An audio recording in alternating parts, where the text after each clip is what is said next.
તો પોરબંદરના ઓડદર ખાતે વન વિભાગ દ્વારા વિકસાવવામાં આવી રહેલા સર્વોદય વન પ્રોજેક્ટની મંત્રી અર્જુન મોઢવાડિયા અને પ્રવીણ માળીએ મુલાકાત લીધી, જેમાં ચાલી રહેલી કામગીરીની પ્રગતિ અને ગુણવત્તાની સમીક્ષા કરી હતી. મંત્રીઓએ પ્રોજેક્ટમાં ચાલી રહેલા વનીકરણથી આધારિત વન વિસ્તારોના વિકાસ તેમજ મુલાકાતીઓ માટેની સુવિધાઓનું નિરીક્ષણ કરી અધિકારીઓને જરૂરી સૂચના આપી હતી. ત્યારબાદ બરડા વન્યજીવ અભયારણ્ય અને બરડા સફારીની મુલાકાત લઈ વન અને વન્યજીવ સંરક્ષણની કામગીરીની સમીક્ષા કરવામાં આવી.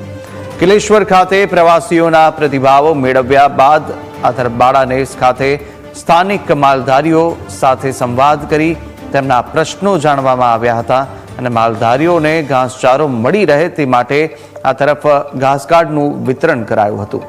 જ્યારે વિસ્થાપન, આરોગ્ય સેવા, દૂધ ડેરી અને પશુઓ માટે ઘાસચારાની વ્યવસ્થા સહિતના પ્રશ્નોના સમયબદ્ધ નિરાકરણ માટે જરૂરી કાર્યવાહી કરવાની ખાતરી આપી હતી.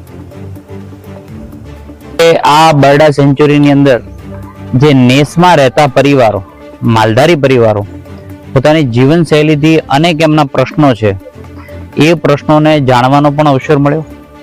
સાથે સાથે તેમને વિસ્થાપિત કરવા માટેની જે આપણા અહીંના માન્ય મંત્રી શ્રી એટલે કે અર્જુનભાઈ મોઢવાડિયા, પૂર્વ મંત્રી શ્રી માન્ય મોળુભાઈ બેરા અને આપણા અહીંના સાંસદ માન્ય મનસુખભાઈ માંડવિયા દ્વારા આ વિસ્તારના માલધારીઓ સારી રીતે વિસ્થાપિત થાય અને તેમને પોતાનો હક મળે એ માટેની જે કવાયત ધરી છે તે લોકોને સાંભળવાનો પણ અવસર મળ્યો છે.